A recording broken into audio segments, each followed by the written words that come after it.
What is up, fam? Thank you so much for tuning in to So Real Sports Talk. My name is So Real Sunil. I got my main man over to the left of me. Gotta put up the left of me, my main man Jesse, and we are here today to break down week 1 of the 49ers against the Detroit Lions. Jesse, before we get into it, man, 49er football is back. We got to see a full game. It was a roller coaster, and I know you've been huffing and puffing over there, and it's been emotional after the first game. But how was it just to be able to watch 49er football again?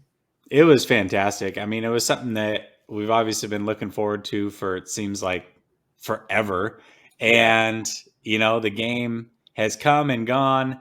And I remember how stressful it is to be a fan. Let me just put it that way. So, it's interesting, right? Because this is my first year looking at it as more of like an analyst type, right? Mm-hmm. I've always analyzed the game and broke it down. And, even when my friends will message me, I'll have a little bit more in depth than the normal, like, oh, we suck or we need to do better, right? Like, right. I always look at the game a little bit deeper, but trying to pull a lot of emotion away from it and just looking at it for what it is, it's an interesting change for me. And, I feel like I did good week 1, but, we'll see if the losses start piling up if my tune changes. So it'll be interesting to see how the season goes for me.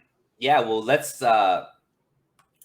start with just overall reaction to the game. Obviously, we're going to go in depth a lot more, but what was just your biggest, I guess, takeaways from the overall game?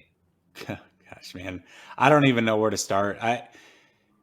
It's always good to get a win in the NFL. Let me start with that, I guess. It's always good to get a win in the NFL. It's very hard to win in the NFL. And I think as you look across the NFL in week 1 and what's happened so far, you can see a lot of teams that should have won or expected to win didn't do so hot, right? Mm-hmm. So that shows you, especially week 1, a lot of things happen.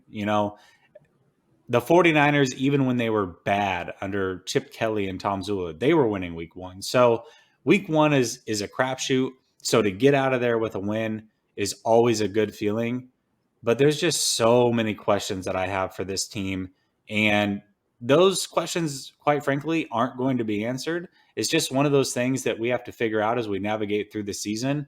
And we'll talk about it more. But I would say my instant reaction is, whew, we made it out, and that's all that matters. Look, I mean, this is a game of 2 halves, right? Maybe like 3 quarters to 1 quarter, right? Because the first half, I think all of our reaction is, my God, we get thank goodness for how this team is built. Everybody's looking really good. This is going to be a blowout. Maybe Trey Lance is going to be able to play the full 4th quarter because this game is looking to be out of hand. And then all of a sudden, Jason Verrett goes down, which was just terrible to watch, man. Just the emotion that was on his face. That he's probably not coming back this season just from his reaction. And then, the 49ers let go of the rope for a while and luckily had enough of a cushion and enough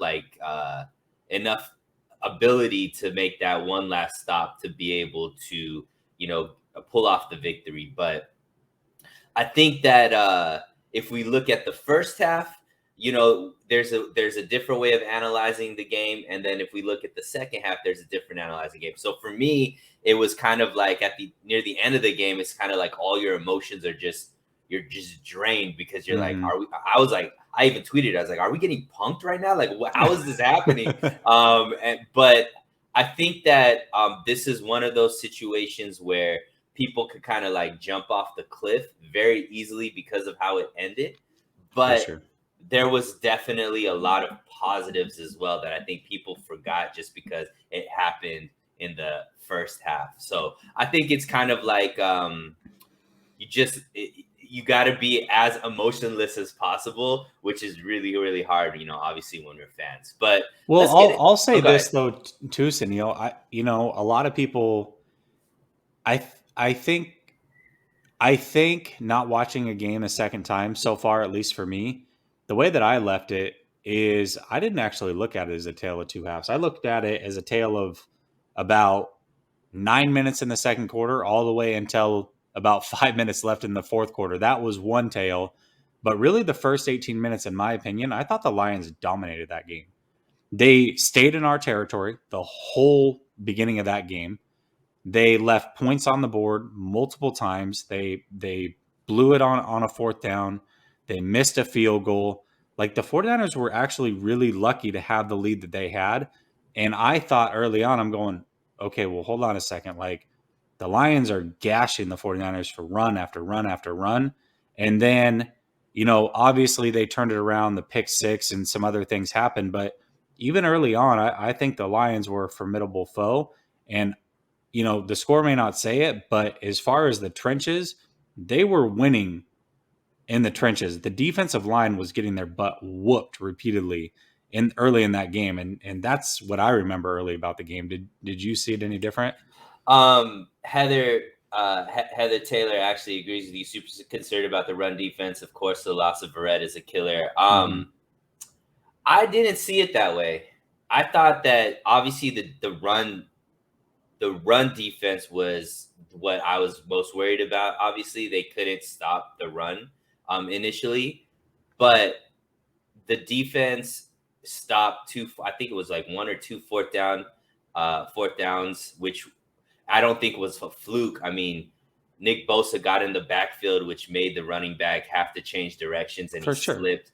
And then it was a little bit of luck, obviously a missed field goal. And then, Dan Campbell going forward instead of like kicking a field goal. They definitely left points, but you play the game that's in front of you, and the 49ers bent, but they didn't break.